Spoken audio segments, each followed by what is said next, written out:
friends, we're back with more blush because why not? I just posted my Natasha Denona High Blush Cloudy Cream Cheek Duo video if you want to check that out. One of the comments had asked, or I should say one of our friends asked if I would review the Patrick Ta Major Headlines Double Take Cream and Powder Blush Duo. Recently, new shades were added to the lineup, and I didn't run to the shelves at first because I had purchased the new YSL Make Me Blush Powder Blush Singles. I just showed the Natasha Denona, and I do have, well, I thought I had two of the Double Take Cream to Powder.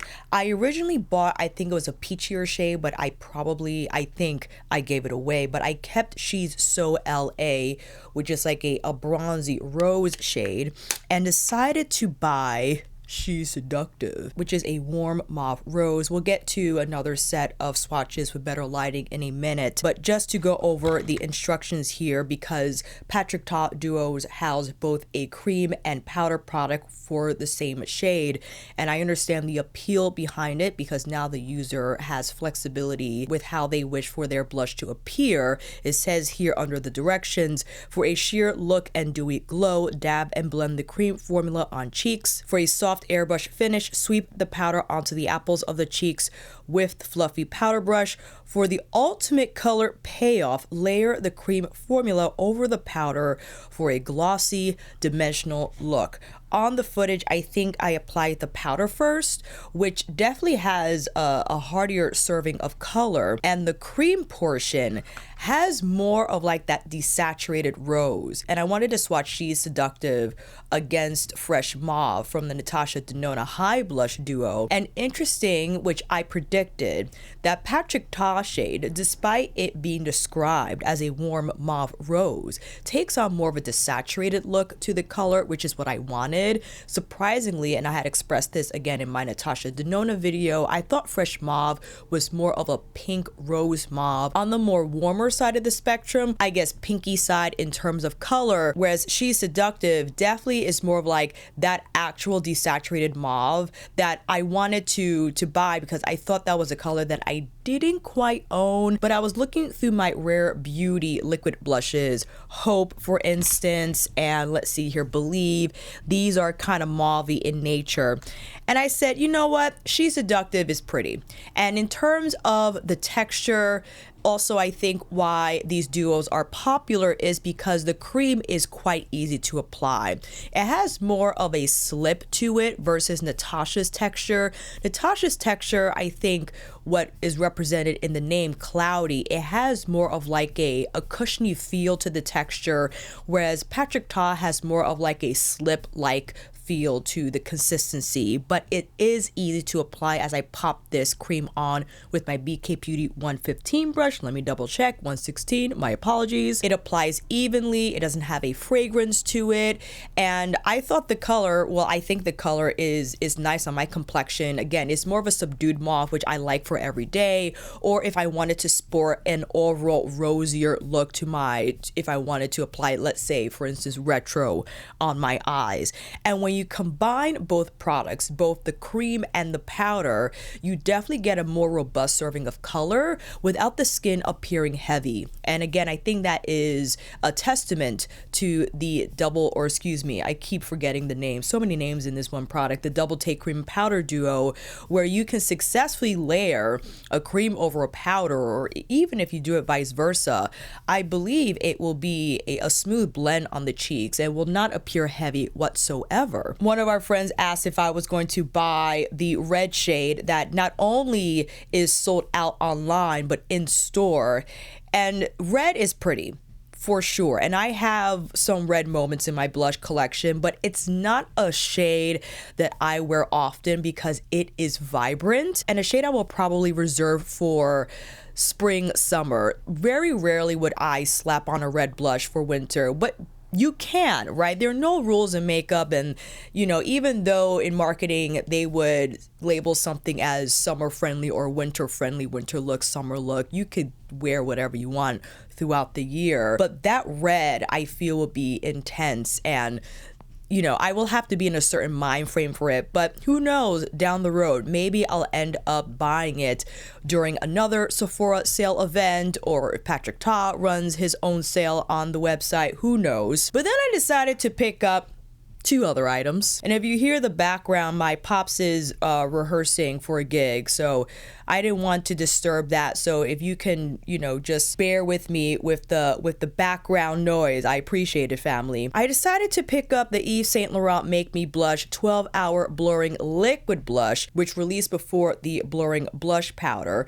And I decided to buy shades 44 Nude Lavalliere, the iconic dusty nude pink, which I am dying to also purchase in the powder formula, as well as 37 Peachy Nude, the warm pink nude. I don't know why. I just needed to know because I am so impressed with the blurring blush powder formula that I had to try the liquid. And interesting, the liquid does have a fragrance, but once I apply it on, I don't think there is like a distinctual perfumey fragrance to it. No, there's not. It just smells like a liquid product, but it's very creamy and color rich. I had to pat down some powder on the first layer of nude because I use jojoba oil to remove my makeup in between it takes, and there was just a little too much zhuzh that ate up the color. So I wanted a firmer base, if you will, for that color to lay on. And Nude Lavalliere reminds me of She's Seductive.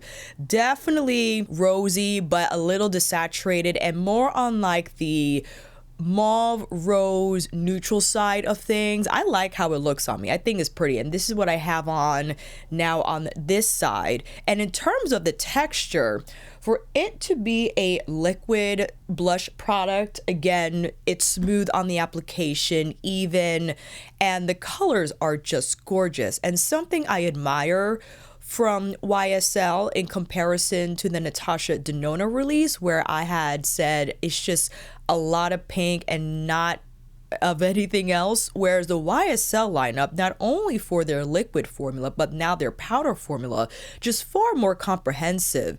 And I am just crushed to find out that yes, there are exclusive shades overseas.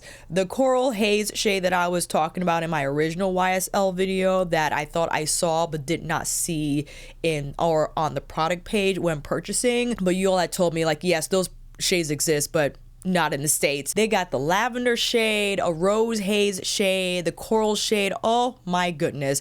I want those softer desaturated shades. We have like the berry bang and the spicy bear. I think they have those too. I'm not entirely sure, but anyway, back to my original point. That's what I wanted to see from the Natasha Denona lineup. Just desaturate it and then throw in a wild card shade in there, like the coral shade or a lavender or lilac, right?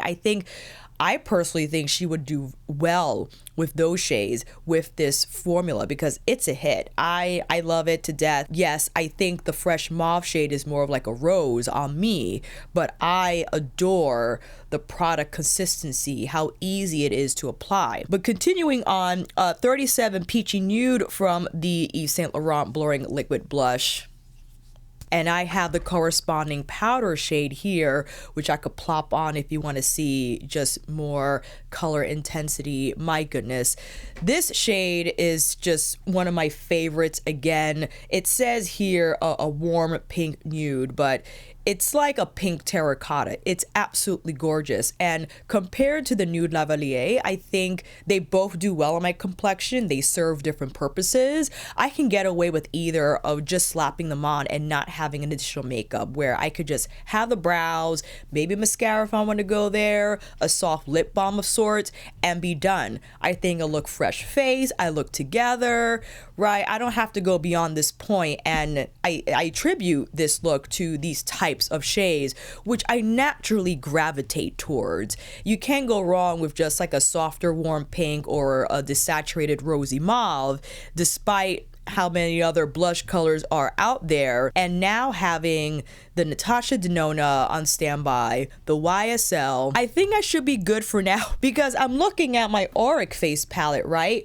which houses this more corally type, right? So compared to what we have here, This is the YSL Peachy Nude, and just surprisingly, the High Noon blush shade from Auric appears more orange, right? And compared to what we have here, this is She's Seductive from Patrick Ta. This is from the Natasha Denona duo, Nude Lavalliere. Nude Lavalliere looks so pink compared to what's going on here, and the Natasha Denona shade kind of is giving me, although it's called, I keep hounding on the name because I think it's so funny, doesn't give fresh mauve to me. It's giving more of like a rose coral shade, and that's what I detected when I applied it on my cheeks. So I thought, why don't we come in a little closer for more experimentations where I'll plop on maybe Babydoll on the nude side and Peachy Nude on the Peachy Nude side. If that sounds like a plan, time for you to come in a little closer. All right, I think Babydoll will actually have a better time appearing not as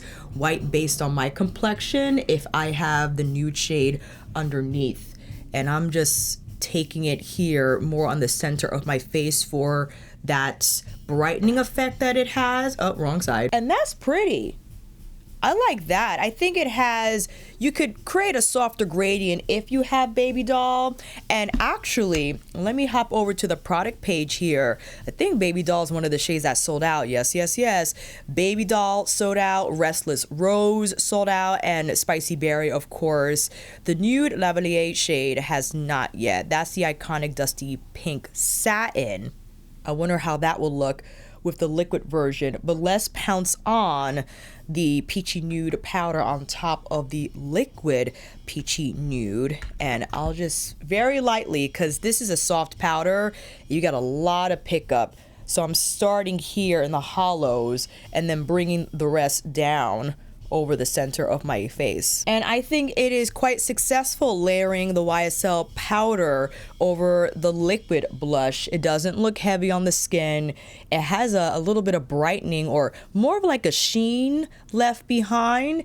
And the powder, the matte powder, is exceptional. I had said this again in my original YSL video, how the matte powder is smooth and it does have a blurring quality to it, where it doesn't look heavy on the skin and it doesn't take on a powder-like quality when applied. It's outrageously good, and that's why I am inclined to purchase more shades, but I have to get my hands on those overseas shades, man. The Rose Haze, oh, you're killing me. And there is a Lavender Lush shade that I'm not entirely sure will work with me. I think Babydoll is as far as I could take it in terms of it kind of being successful for a cool pink to appear on my skin tone, but when paired with the nude liquid shade, it zhuzhes it up a little bit. It kind of takes away that white base and it has something to sit on, where it has like that brightening effect but creates like a natural gradient with the application. I thought I would also share a swatch from the Giorgio Armani Luminous Silk Cheek Tint in 62,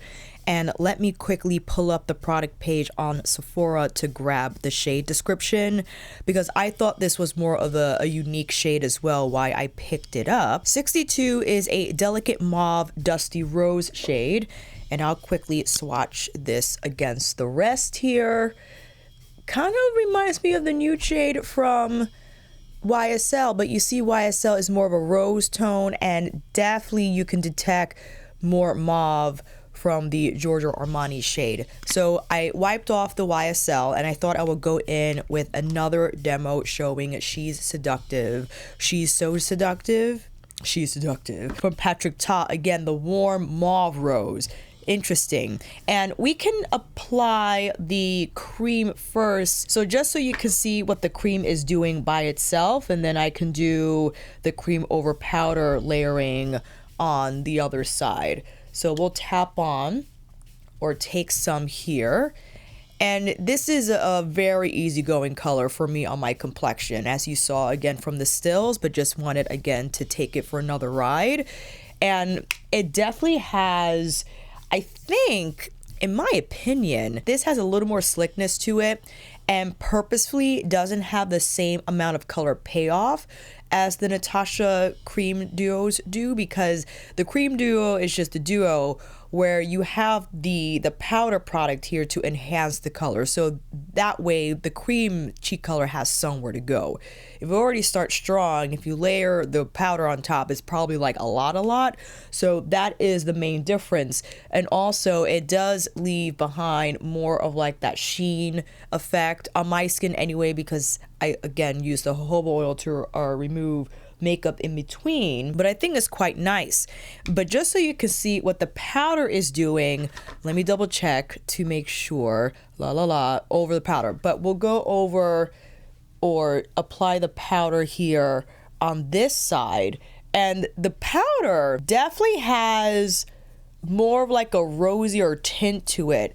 The cream definitely appears more desaturated, and you can see that here in the swatches themselves, right? This has a little more of like a rose hue to it, which I quite like. I think it's pretty. And the powder is smooth too. It doesn't look dry on the skin.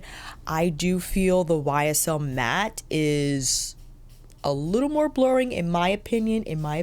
It's a great product, not taking that away, but I know we are interested in comparisons of sorts. But if you held a gun to my head, I would say that the YSL definitely has more of like, well, because the YSL is matte, this powder, I don't know if it's matte or it has a sheen to it, or maybe it's because of my the leftover, my skin might be a little too dewy ooey, so I'm using the brush to just better work the texture into my skin, and it's a fantastic product. I'm just giving the edge to the YSL because I'm a Sid. But let us now apply the cream on top of the powder and see how this layering transforms the color, if there's any difference in texture. I didn't detect any when I ran through the first demo and when I showed you the stills, but you can see how applying the cream immediately mutes it a little bit, in my opinion. So it's funny, I think I prefer the color from the powder by itself, but I could see this is as an everyday thing. It's very soft on me, right? Like I could go wild and it doesn't appear out of place. If I were to pick though, I think I probably prefer Natasha's color, because I went on and on and on. I'm applying this on top of Patrick. I went on and on about the Natasha Denona lineup not having something muted or desaturated, but I think the truth is I don't do well with muted shades. I can get away with it, but I think my complexion appears better with the shade that has a little more of a warmth to it, just so it brings it forward and it allows for more dimension on my skin, which could be, I think it was, I forgot what he called it. It was like a rosy taupe. She's blushing the Dusty Rose. I swatched that in store, and that takes on more of the characteristic of the Natasha Denona Fresh Mauve duo, right? The rosier hue is just going to give my complexion a little more life, and why I think I just adored how it looked during my Natasha Denona video. The color, I mean, I didn't need anything else. Of course, I applied the highlight side, but the color itself just gave a beautiful lift to my face and a flush to my cheeks that is effortless to wear every day. Whereas She's Seductive, definitely a little more muted. And between the YSL liquid blushes, the nude blush, even though pink has, because of that pink compared to She's Seductive from Patrick Ta, has more of a flush effect as well because of that undertone. And that is it. I hope this video was helpful, because yes, I do love to shop, but I also want these reviews to be helpful, where if you can't get to the product and you're on my skin complexion, I just wanted to capture as many stills and demos as possible so you can make a decision. And there has just been an onslaught of blush products, which can feel overwhelming, especially if you're a blush whore like myself. But I wanted to keep it tight and just buy one shade from the new release or the new shades that were added to the Patrick Ta lineup. I had to try the Make Me Blush liquid versions from YSL because, again, head over heels for their powder version, and wanted to try the nude shade as a liquid, and I'm quite pleased with it. Now, I have all of February, because we are end of January, now to try all these blush shades, and I want to take them out for a ride and see how they look in other types of light and where I find my eye falling on most, meaning if I gravitate towards more the Natasha shade or one of the YSL shades, or maybe She's Seductive from Patrick Ta starts to warm up on me. We shall see for sure. But more importantly, if you made it this far, thank you so much. And if you like this video, make sure you click that thumbs up. It helps me tremendously. Also consider subscribing, because we might have a follow-up video, of course, and I am working on my January favorites. So make sure you do click that notification bell so you're alerted of that video immediately, and of this one too when it drops. With that said, I'll see you down in those comments, and I'll see you on here again next time.